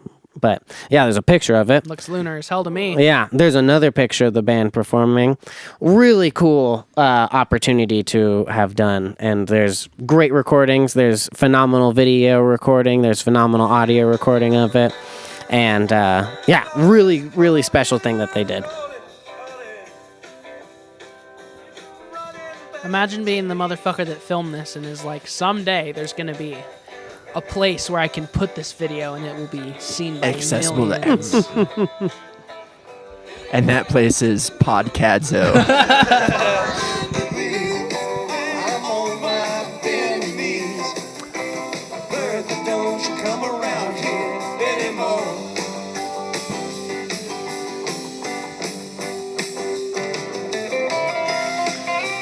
One time doing sound for a Dead cover band, they had a female backup singer playing the part of Donna. Phenomenal singer. We were having sound problems, and it was the first song, and we couldn't get Donna's, the woman who was singing vocals, up loud enough. We couldn't hear her mic. And I remember this guy who was super fucked up came up. He was like, I can't hear Donna, man. Hey, let Donna sing. Yeah. That's funny. But yeah. Where do you think the obsession with just the cleanest guitar comes from? I think it's that he had the bluegrass, Just 'cause of the almost chicken bluegrass picking background? style, and Yeah. that tone brings out makes the sense. nuances of the style. They're not really pinch harmonics, but it's almost that thing Just very that, yeah, picky. very pure, and that it doesn't disguise or hide any of his touch because he had great touch. I would 100% agree with everything that you said there. Fuck yeah, nailed it. Yeah, there was a lot of stuff that he was doing that was much more like the way that I perceive it is that he expressed himself through his playing, not as much the effects. Not saying he did not use effects because there were plenty of effects being used, but they were all like heartfelt, if I may. Like they're very like pure. So Keith and Donna at this point unfortunately leave the band, and Keith passes away a short time after that. But the knowledge of Keith leaving the band was known, so the Dead brought in Brent Midland, and he was a sensational addition to the band with a fantastic singing voice and sensational piano, keyboard, and organ playing. And that's when they released this banger of an album, Go to Heaven, with a fantastic album cover, if I may say. This is great art. What's the Clapton album where Cloud 9? He's not work for that. Yeah. It's almost reminiscent of Cloud 9, Definitely. but much less cheesy. I'm sorry, did I say Clapton? I meant George Harrison. Got you. Bunch of cool guys, huh, Julian? I like this guy. Oh, that's Mickey Hart. Bro's feeling it. Feeling it. Show the camera who you like. Mickey Hart, everybody. May I say, great mustache. Yes. You guys have matching mustache quality. Oh, that's high praise. Maybe the best compliment you've ever gotten. Yeah. I've gotten a lot of nice comments on my mustache lately, and maybe my favorite compliments to get. So thank you. Hey, not everybody can do it. Yeah. Myself included. Yeah, so that's Go to Heaven. That's 80 through 86. Oh, and something special that happened in 1980 was the recording and releasing of the Reckoning album. And it was recorded in 1980, released in 1981. And they had something like 15 shows in a row that they played both in San Francisco and in New York. So there was obviously a little bit of gap in between. But they played a ton of shows, and they recorded... All right, let me go. And it was recorded with painstaking quality, and it was recorded psychoacoustically, with the whole room taken into account as opposed to only being a soundboard recording. And this process was achieved by the Grateful Dead playing a bunch of shows that they recorded in the Warfield Theater in San Francisco and the Radio City Music Hall in New York City. That's rad. I didn't know that. That's this album, Reckoning? Yes, sir. All acoustic. Not to get off topic, but what's the infamous, like, the Dead Have an Off Night show? When was that? Do you know what I'm talking about? I mean, they played so many shows. I'm sure a lot of them weren't great. But there, if I'm not mistaken, was like a famous show where it just went really poorly. And I think morale was already low. And they were like, and it's like known as like the Dead Have an Off Night. Okay. So personally, I am not familiar with the specific show, but I've had many conversations with like people at shows who hadn't saw shows, and they, sometimes Jerry would get on stage a little bit too fucked up, a little bit too much of this, a little bit too much of that, and sometimes it was real rough. And but that, that's what you get when you wholly commit to improvisation, is that sometimes you get it and sometimes you don't, and that's okay. I might be making this up that there's like one instance of that, but I'm looking up and nothing's coming up.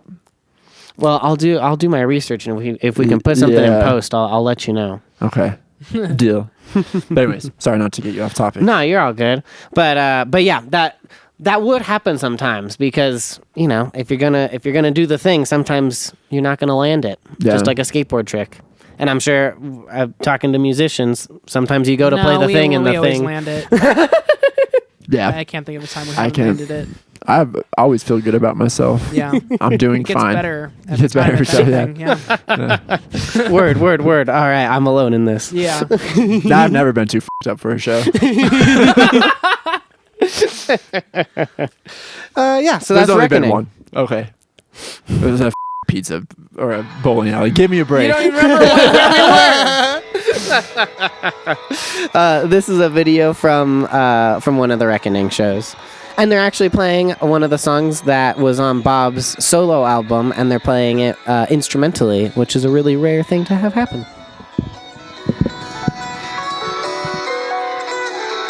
Great stage design for this one. Very much so.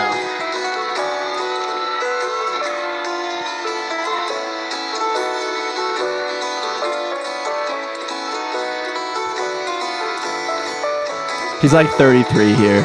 He looks like he's 60. Yeah.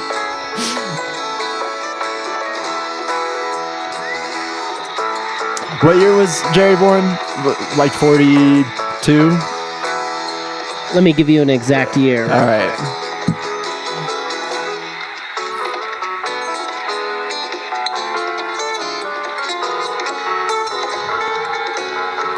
Yeah, man. August 1st, 1942. You are correct. Right on.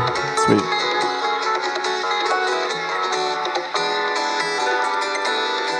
But yeah, you can see Mickey there playing the bongos, I believe. So he's are a bit older. congas. He was almost a 40-year-old. Almost. Hey, Julian, they're bongos, okay? If Tomas says they're bongos, then they're bongos. Like, yeah.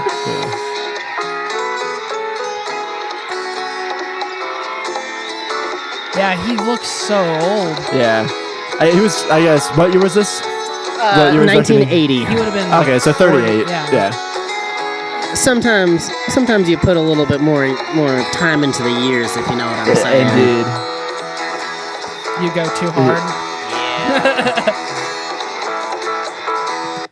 It's interesting because everyone else looks Pretty Pretty okay. good, Yeah. There's a funny interview on David Letterman where like that's how freaking Phil Lesh looked a couple months ago. I wouldn't Yeah. even go that far. I bet he looks looks a lot better. Yeah. yeah, so Bob Weir looks pretty much much Bob the Weir looks same. pretty Bobby much- was aged very well. Yeah. yeah, he's still working out. He's kind of, I was going to say he's like a health nut dude. Yeah, Kinda, right? he is. Yeah. So 1986 rolls around, and unfortunately, this is the year of Jerry's coma. And this was a diabetic coma caused from unhealthy lifestyle choices and drugs, and his coma lasted 5 days, and it caused him great difficulty picking up the guitar again. When did he get into heroin? Was that always around for him? It was there's people talk about it like as far back as Egypt, like he was doing heroin, so like 70s. Like people say like Jerry Garcia band era, so like mid 70s. So I thought it was earlier than that even. the story goes that someone gave him a pipe and they told him it was weed, but turns out it was heroin So instead. it was just weed up until that point. Well, no, I mean, you know, he got is caught it with like still- cocaine and acid and like a bunch of acid, weed I and guess. like bunch of psychedelics, I kind of forgot about mescaline. the acid. I'm sorry. Yeah, that's okay. How could I How have? could you, man? You obviously have never been to a Grateful That's a Dead great show. blurb. I forgot about the acid. I'm sorry. You wouldn't with me. I would never last 5 minutes in the That's ring. really funny. And he talks about how like he almost had to like relearn playing the guitar again. Yeah, I've heard that. And but yeah, after a long 5 months, he returned to stage with the band on December 15th, 1986. Something we didn't even talk about with his playing real quick. He was missing a finger. Yes, on his middle finger on his right hand. Yeah. It got chopped off by an axe on a camping trip That's when he right. was young. You by don't his really need brother. that, do you? Yeah, I mean, playing banjo, it probably wasn't Playing the funnest. banjo, yeah, that's fair. But I was thinking when we were watching that video, you know, his roots were in acoustic music, and so I was thinking of the clean tone as, you know, he probably wants to express himself playing guitar just amplified. So closer to like an acoustic guitar. Sure. Yeah, I guess it's just like in the 60s when everything was being slowly electrified, there was the huge debate of like you either play acoustic because that's the right way to do it, or you play electric and you lean into the Distortion. Yeah, Yeah. Totally. the For post sure. effects and all that shit. So it's just interesting because now it's like super common. A lot of bigger guitar players play electric, obviously, because that's just what's more common now, but they play like super clean tone. And I think a lot of that is obviously owed to Garcia, but I do think it's just an interesting stylistic choice for the time of like, I want to play modern equipment, but still sound very much like still with that Americana kind of influence and stuff. Yeah. Absolutely. And they really did lean into the distortion in the late 60s on that album Live Dead. There's a 6-minute song called Feedback. And it is straight up feedback the whole time. That's cool. Yeah. I would the love type of shit I do to like. be a fly on the wall the first time Jerry Garcia like got a guitar amp, because people have dedicated their lives to like emulating the tone that Jerry Garcia got. He probably And- just turned it on and Yeah, like from everything I understand about, I mean, prodigious guitar player, like genius, but seemed like an easygoing guy. Seemed like the kind of guy who wouldn't fiddle around with a guitar amp for days on end. But maybe I'm wrong. So it'd be interesting to see his process with that. Totally. And this picture is actually a great picture to look at because I have not done my research into his rig, but he has 2 outputs coming from his guitar. Yep. And I don't know what's really going on there, but like, seems complicated. Just This was playing something to do stereo, later, right? and yeah, that could be stereo, or he'd like run one through a tube amp, and one maybe direct or something like that. Okay. He would literally just get like tube amps that you'd have for your turntable for your phono player and play through that. Oh, wow. Interesting. Yeah, no. So 86 made it through. 86 through 90. This was the time where the Dead found a dramatic increase in the amount of Deadheads that were attending the concerts, as well as being just outside the shows. This was also the period in 1987 where they would release their first truly mainstream hit, Touch of Grey, which made it to number 9 on the Billboard Hot 100 chart in 1987, and they made a music video that appeared on MTV. almost 30 years into their career. Yep. It's crazy. Isn't that crazy? What would the equivalent of that be nowadays? That'd be a band. So Dead formed in 65, let's say. So that's 22 It'd be like years if on. 72 Seasons was Metallica's first Yeah. song. Or 20, who's like a well-respected but kind of underground band from like the early 2000s. It'd be like if This fucking is getting to be way too Yeah. complex of an analogy. it's just funny to think about like what people in the 80s were thinking, who like, oh yeah, those weird old guys that Yeah. my mom's into. That song's pretty good. Yeah, I heard those guys when I was like in middle school. Yeah. Yeah. If the Mars Volta had like a song that was being played with like Sabrina Carpenter in rotation, Yeah. I guess that's an analogy. Good job. Thank you. We got I feel there. good about that one. So there was a big influx of younger people who were making their ways to shows because they'd seen the music video or whatever. They heard the song on the radio, and a name that formed within the community was Touchhead, referring to the fact that they were only there for Touch of Grey. And the band also released their last studio album, interestingly called Built to Last. Did they know it was their last when they went in? They did not. They were going to plan on recording more after? I've never heard a Touchhead. I like that. Yeah, isn't that funny? I kind of hate that. But it's all these grizzled fucking deadheads from the Yeah, 60s. fucking Like, Touchhead. you don't even know Pigpen, dude. Like, this fucking Touchhead coming in. And so while you guys are looking, I'll play the Touch of Grey music video. Were like old Deadheads pissed off that the Grateful Dead like continued after like founding members started passing away? Like after Pigpen died, like was there No. like uproar? Unfortunately, I think as long as Jerry was playing the guitar, everybody was happy. They were satisfied. Yeah. Even like Phil Lesh and We didn't have to go through that. sure, but like it was really just all about Jerry Garcia. The only people that died were the people that played the piano. Well, yeah, So but it I was know Don't play the piano in the Dead. We is what call we're it the saying. piano player's curse. Yeah. I don't mean as far as people that died. I just mean in general, like with the Beatles, there was like the Paul fans and the George Harrison fans and the Ringo fans, a few of them. The In mentally the ill. Grateful Dead, were there the homies that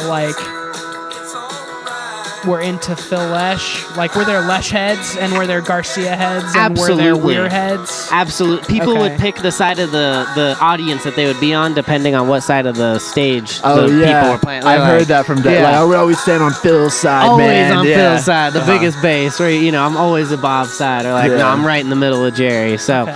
and everybody was sad when Pigpen died, and it was definitely hard to move on, but they were all young at the time and stuff, so they were ready to go. And with Keith passing, He they was were just the piano player. They're We get really fucking getting Bruce Hornsby to steam. replace him any day. So they're really gaining steam. So they just kept it rolling. Sure. It's just like now if I don't know. I'm trying to think of a band where all of the musicians are famous. That's not really a thing anymore. Like nobody knows who fucking Taylor Swift's drummer is. Yeah. That's a good point. Is there band? I mean, I'm sure there's like some like boyish Like 5 bands Seconds of that are, Summer yeah. was probably like the last one. Or wait, was One Direction after 5 Seconds of Summer or before? Either way, it think doesn't after. matter. Like that whole thing is, it's like all frontman syndrome now. Yeah.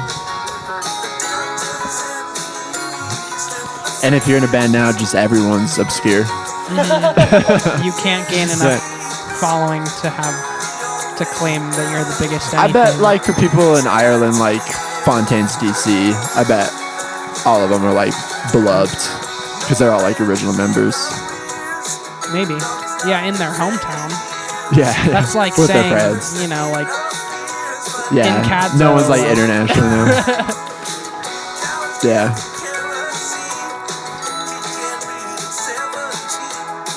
I wonder if Hornsby would replace Benson. if Benson died, Benson or died. just if we asked him to. Go. Either. Let's give him a call, I guess. You got his number, right? I wish.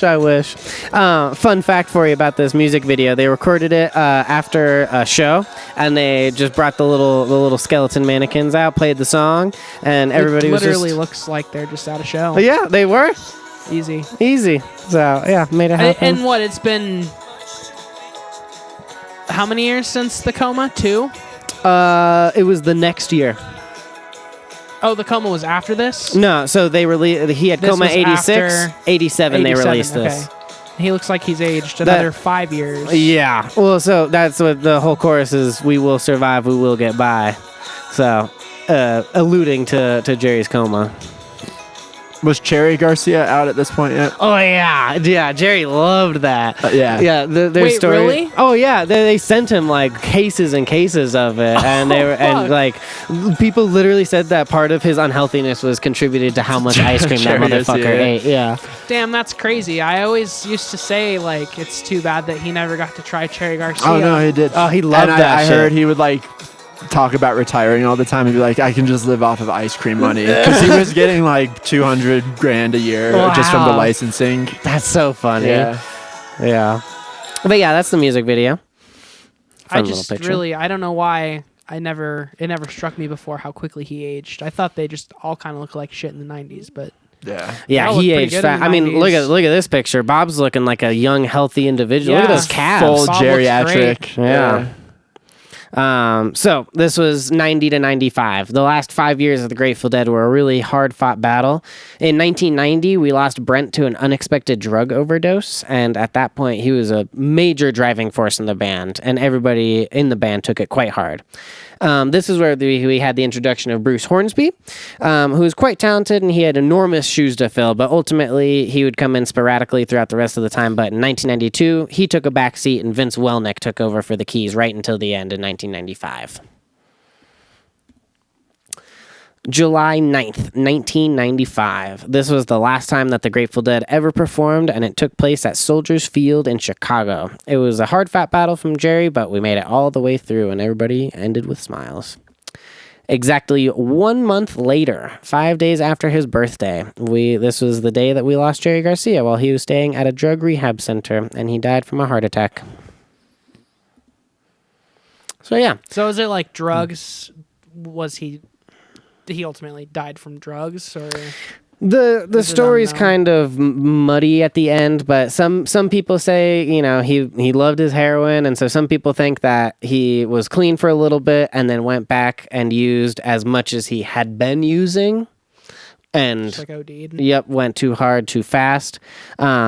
He was also a really unhealthy person too. Like he almost never exercised or anything like that, and ate really shitty, and so that's also a contributing factor to that as well. But yeah, so I just wanted to take a second to appreciate how unique it is that to have a band that not only performs improvised, structured songs every night throughout the tour differently, but you can also listen to almost every single one of them. And Re-Listen is just one example of where you can listen to just about every single Grateful Dead performance. Tomas, that was so wonderful. Thank you so much. Yeah, no worries. Real quick, these are all the bands that came after the Grateful Dead. We immediately had the other ones, and then we had The Dead, which was its own thing. We had Further, and then in 2015 we had Fare Thee Well, which was the last time every living member played together. We had Rat Dog, which was a Bob solo project. We had Phil Lesh and Friends, Billy and the Kids, which was Bill Kreutzmann, and then Dead and Company. And you've seen Dead and Company how many times? 25 times. The first time I saw them was in Eugene, Oregon in 2018. And I saw them 8 times in 2018, 2019. And then I started back up in 2022. And I saw them, would have been 9 times after that. And I went and saw them at the Sphere when they played. Oh, nice. Yep. That's cool. Yeah. The way I perceive it is, I never got a chance to see Big Man himself, so this gives me an opportunity to really connect with the scene. And people still treat it like the road. And so I would go to all these shows and I'd see the same people every show, and it was a great time. And you can say whatever you want about John Mayer, but one thing he can do is play the guitar really well. And so when I go to a musical performance and someone plays the guitar really well with songs that I love, I'm content. Oh, yeah. I'll just never That's what I forget said. the Rolling Stone article from 2007 where John Mayer said he was addicted to masturbating. I read that when I was a young kid, and I was just starting to grasp what that kind of shit was, and I was like, Good choice of words. thanks. But yeah, apart from that, I got no issues with John Mayer. It was really fun. I guess. And please go. Well, I just wanted to ask, how quickly. So, Garcia dies, right? Mm-hmm. How long until the rest of the Grateful Dead is I think we should do some shit without him? Was it? It's probably months, the next year. Years? A year? Yeah. Okay. Probably a year. People did some solo stuff, and then they're like, all right, let's do a thing. So and did they not necessarily view? It's gonna sound shitty the way I ask it, I guess, but did the rest of the band not necessarily view Jerry as the strong frontman necessarily Totally. that we all viewed him as? So one thing I will essential? say to that is they never called themselves the Grateful Dead again. Sure. And so I think that goes to show that they definitely... It's something it's a different now. respect thing, Yeah, but and it's something different. It's no longer the Grateful Dead, and that's how I feel at Dead and Company. It is not the Grateful Dead. If you're expecting to go and hear the Grateful Dead, you will be disappointed because it's something different. And so, but also we have to remember the hundreds of thousands of people that love the music. sure. And so I think it was a combination of, musicians like playing music. And people who have been seeing the music for decades at this point want to keep singing their favorite songs. And so I think they kind of just looked at it where they're like, all right, we want to play the songs. People want to hear the songs. Let's get someone. Money. Unfortunately, that is a factor. And so No one else had Ben and Jerry deals. except for Fish and Trey Anastasio Where the came in to fuck play is play the guitar. Bob Weir. I don't know. Baki Road. That's a good one. No, I guess it's just interesting because, most bands, I think for the majority of modern music history, if a band loses any founding member, they kind of just say, all right, we're done. A lot of bands, even if they don't decide to call it quits forever, they take a pretty substantial break after the loss of a founding member, let alone a front man. So it's just interesting that one of the bigger bands that's ever existed and has one of the larger fan bases also was one of the bands that, no, I'm not saying didn't pay attention to that, but was less concerned about the possible pushback or I guess uproar that could have happened from fans being well, you guys are playing this shit, but Jerry's not here, so what the fuck is that about? And Totally. Also, doing a disservice or disrespecting Jerry Garcia in some way. Because even if the band's not doing that, which obviously they're not, it seems like in almost any fandom, there's like always some fans who assume that it's like a sign of disrespect. You know what I mean? Absolutely. And a lot of people did not enjoy Trey Anastasio playing Jerry's parts because it was like it was totally That dude's just a different fucking thing. Nerd. The Adam Savage of guitar. And so it was just a totally different thing. And like, yeah, Fish is related, but it's its own thing. And so and it was really soon after, and I'm pretty sure he played for Further, and people were like, oh, who's it? And then you have John Mayer, Your Body is a Wonderland dude, coming in and playing Jerry's parts. Right. So I've literally met people that are on the lot for a Dead and Company show, and they go, fuck John Mayer, I'm never seeing Dead and Company. And it's like, but they're just sure. there for the lot scene. Yeah, but it's like, why are you here, bro? Like, we're here to see music and talk about them and be with the music, and you don't care about the music anymore. So it's like, yeah, that's my perspective. It's all about the music, man. Totally. There's probably the conversation too after where it's like, it's what Jerry would have wanted, man. He would have wanted us to keep going. Play the music, man. Yeah. So you want to hear my Grateful Dead conspiracy? It actually has to do with Dark Star Orchestra. Yes. So before Dead and Company was a thing, they needed a new guitar player, and the guy who plays Jerry's parts in DSO, Which I Jeff- will say, he was a cool dude. yeah, Yeah. hell yeah, Jeff, He was one of the ones who was not being a dick that day. awesome. He seems like a pretty gentle human being. Yeah, definitely. Jeff I'll look this something. up. I can't remember his name at the moment, but he knows all the songs. You know, that's the thing with DSO. They'll play full recreations of set lists, and he knows more songs than John Mayer does. But John Mayer is John Mayer. So the conspiracy, Jeff Mattson, that's what it is. So the conspiracy is that they chose John Mayer because he would have a greater How does John Mayer influence. not know all the songs at this point? That's a great question. I've never seen the Dead play Alligator. Or Dead and Company. Busy masturbating.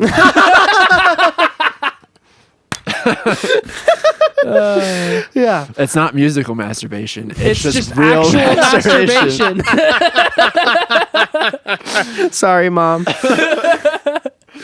Yeah. Sorry to interrupt your conspiracy. No. But so it's like, is it possible that they sacrificed knowledge of the music for a bigger audience? It's certainly possible. I mean, at some point, especially when you're getting older, I think it's safe to assume that a lot of the desire to do the touring and sustain the touring just purely has to be financially driven. Like, yeah, they like playing the music. It's all about the scene, whatever. That's fucking great. But they're old men. Like, they're trying to build a dynasty for their kids and shit at this point. You know what I mean? And John Mayer's just fucking John Mayer. Like, he's a narcissistic old fuck. He'll do anything where they put him on a screen. So it's easy. But I don't know. I think, I guess the main interesting thing for me about it is just that, like, I guess, yeah, like I already mentioned, like, how the fuck how long has Dead and Company been a thing? Like, it's been since 2015, right? 2016, so almost a decade. Yep. How the fuck do you not know all the songs at that point if you've been on the road almost the entire time? And then also just We'll play devil's advocate and say there are about like 250 songs. Sure, but like, okay, there's about 250 songs in Cadzo Jack songs. White's back catalog, and Jack White makes his band learn every single fucking song, Facts. even if they never play over half of those songs at Hey, any of the shows. I'm agreeing with you. It's doable. Okay, so there's that factor, and then the other factor is, and I could be wrong because I don't really know, and there's obviously hundreds and thousands of shows that the Grateful Dead played, but like, did they have a tendency to change their, it seems like they had a tendency to change their sets up pretty regularly. Like, they would play pretty much all of their back catalog. So like, does Dead and Company keep that as part of the like ethos of their shows, or is it just like the same set every So it's single definitely night? not the same set every night, but I will say that their catalog is more restricted than the Grateful Dead, and with less with more rules, I would say. Like, I've only ever seen Dead and Company bring someone on stage like once or twice, and I was lucky enough to see them bring Dave Matthews on stage when they're playing in Boulder. But the Dead did that all the time. Crazy, bro. God damn. It was fun. But the Dead did that all the time. They had a whole tour with it was Dylan and the Dead in 1988. Yeah, that's right. Yeah, and the first year they did it, they would have one set of Bob Dylan music, one set of Grateful Dead music, and all the Deadheads were like, "We want more Grateful Dead music." So Bob Fuck Dylan, this Bob Dylan prick. yeah. So they just played two sets of The inventor Bob of and modern Grateful Dead. music, basically. Fuck that guy. There's some really not funny, but like it's just fun to listen to. Dead and Dylan playing live together. Totally. Checked out some of those recordings. I always forget about the Dead and Dylan stuff though. It's Yeah, cool. yeah, and it's all about just having fun for the sake of music. So I guess towards the end of the Grateful Dead live shows that they were doing, was there ever a tendency for them to go all the way back to shit that they had written in the 60s? Sometimes. Okay. They loved playing that song Viola Lee Blues, which I showed you they played in 1967. Sure. Yeah. And then did they ever make returns to like the acoustic run from the early 70s? Did they ever like... Sometimes in the later years, you would see that more with Jerry playing solo. Like he would. I was just listening to an album today of him playing the Good Old Boys, and that was recorded in '89. So it's safe to say that, well, maybe not safe to say, but Maybe 87. partially maybe safe to maybe assume in your head that the like country influence was mostly Jerry Garcia driven, or was that like a shared interest that most of the Bob band Weir is had? also very widely renowned as like a folk musician and like with a lot of country influences and stuff Okay. like that. Yeah. Got it. Phil Lesh was actually he was in school for classical composition and trumpet playing before he played the bass. Okay, interesting. That's right. It very much looks like that's the background. He came from too. There seems to Freaking be nerd. like a weird Freak. there's like a weird commonality with trumpet players playing bass, I feel like. Really? I've met like I want to say 3 or 4 trumpet players over the last like 4 months that all started on trumpet and now primarily play the bass guitar. Interesting. I feel like a lot of band kids in general, if they're gonna join like a rock band, Bass they have a penchant for bass for some reason. Makes sense Yeah. in some way, I guess. I can't explain how it makes sense, but No. Pure instrument. It's rhythm and melody encapsulated into one thing. it's just weird because trumpet's not usually like, trumpet's usually like a more melodic instrument. Yeah. They're usually like carrying that shit. No, it's Like true. bass don't be doing that shit. Yeah. Tell that to Victor Wooten. Yeah. Well, We'll win. Well, I'm so sorry to. Do you have any closing notes? I'm These gonna are the have to bands bounce that here I soon. think. No worries. I think that without the Grateful Dead, these bands would never have existed, or at least had some of the influence that they put forth. Solid list. KGLW is on there. It is. Say, Brave. I think that's fair. It is. listen to I Paper guess Mache so. Dream Balloon, Even bro. if Yeah, even their if early not stuff, especially. even if they're not directly influenced by the Dead, the correct conditions would not exist for King Gizzard For to a Giz. exist within if it weren't for the Dead. Tomas, thank you so much. Heck yeah. Really appreciate it. Heck yeah. This was a great sode. Heck yeah. I know we said it at the beginning of the episode, but it has to be, I think, reiterated at the end of the episode. And also, if you made it this far, congratulations. You're a special type of person. I like you. But no one has ever put, I would say, even a modicum of effort into any of our podcast appearances. no. Like, we have guests where it's like, the whole point of bringing the guest on is just to ask them questions about themselves. So, like, yeah, you don't really want to do any research in that instance because you're not going to, like, Google your own name or, like, look yourself up on Facebook. But people that we've asked on occasion to come to the podcast with specific things to talk about, it's still always just like, well, we'll just roll with it and see what happens. And Well, shouts out to Tomas Connor. brought an Connor, actual slideshow. Yeah, but Connor's never brought a slideshow. Connor does his pre-work. Connor does this pre-work, but even still, it's like Yeah. we're gonna feel the vibe of this and just see where it goes. But Tomas grabbed this podcast You by drove the this balls episode. and This said, was the "Listen, Tomas motherfuckers, this is the schedule. We're sticking to the slides." It was So, a yeah. great presentation. It was such a nice flow. It seemed Thanks. well rehearsed. The Thanks. slides were entertaining. Something physical to grab Something onto. physical. Yeah, you also. even had the physical. This was great. Hey, Yeah. thanks. I really 11 out of appreciate 10 it. for Yeah. sure. And Yeah. I just want to say thanks again for both of you for letting me come in and talk Dead. You're welcome anytime. 100%. Heck yeah. Are there any bands you're even close to as passionate about as the Dead that we can have you back on to talk about at some point? I really, really love Black Sabbath, and that may come as a Ooh. surprise, but I love No. that band. Hell yeah. Yeah. I'm a big Sabbath fan I think myself. we Let's could do a all Sabbath carry the weight sode. on a Sabbath sode Yeah. for sure. That would be fun. I would Yeah. love that. Let's make that happen. Awesome. All right, we'll make that happen. Keep it to like 40 slides. For that one. That one will be Heard. easier. Yeah. All right. Thanks for listening, everybody. Good night. Bye. Bye.